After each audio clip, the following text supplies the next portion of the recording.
Ciao. I've been here for a week and a couple days.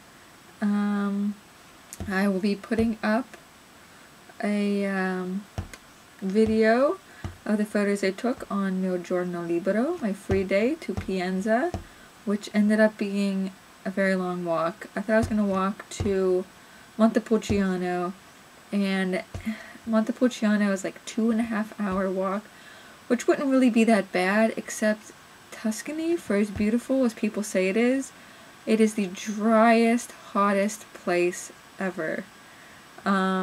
Just walking along this dusty, gravelly road, and it's very hilly, and that is not how I want to spend my giorno libero walking 2.5 hours to Montepulciano.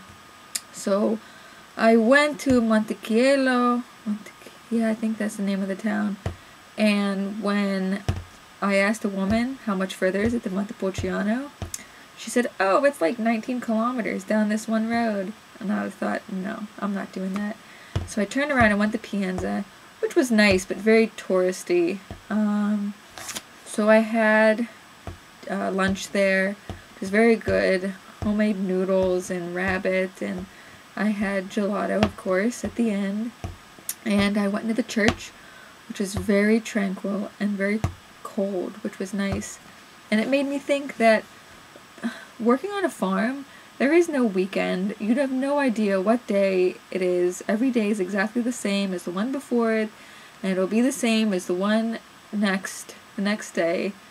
And having church on Sunday gives you some idea of a week, how long a week is, or else you just keep going and working.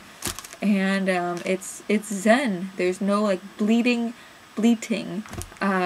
sheep or goats or anything. Like, there's no noise. It's probably a way to see your neighbors that you never see. I mean, now people have like bowling leagues and I don't know, cross-stitch nights and book clubs and things. But yeah, whenever there is no 9 to 5, you wake up early to milk all your animals and then do all the feeding and pruning and all this other kind of stuff. Yeah, there's just no idea of time or anything. So, church, yeah, my giorno libero. If I can find a church, just so pleasant to sit down and kind of have peace of mind, which I thought was very pleasant. So that was my free day.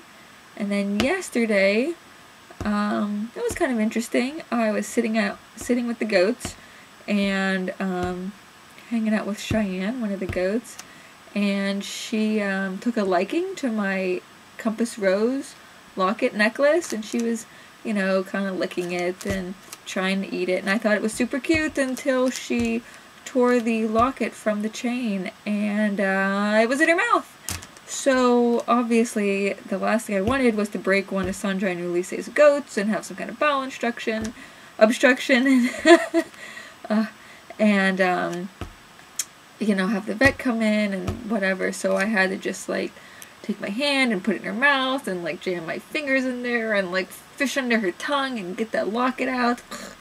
So, yeah, I got that. You have to be careful. Goats will eat anything. They're so dumb. So that was that, and then later in the afternoon, one of the sheep had a baby, so that was exciting. So Stefania, the other girl, volunteer who helps take care of the animals, and myself and Marco went down to the sheep, and Marco put on his rubber gloves and kind of just reached in there and pulled out the sheep.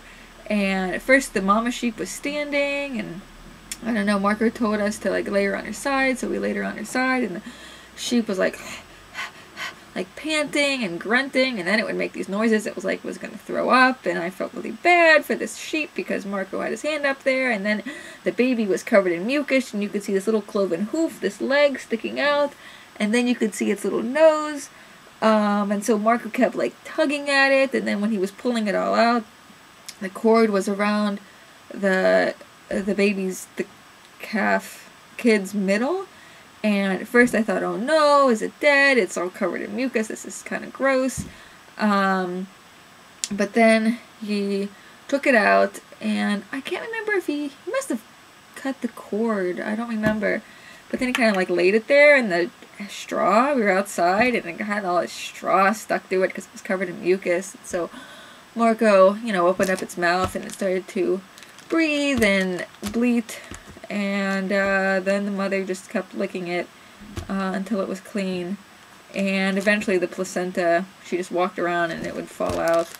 But yeah, and then it wasn't even a full day. That was in the afternoon. Ulisse came with a tractor and this kind of cage with straw on the bottom connected to it. And then he went and picked up the baby a few hours later and the mom, and they put it in a separate place up by the stalls. And the baby's really cute and the mom's really protective. And so, yeah, that was like the first day of spring. Well, isn't that kind of funny? So yeah, they say there will be more. I don't know. So that was exciting. Goat almost ate my necklace. Sheep had a baby.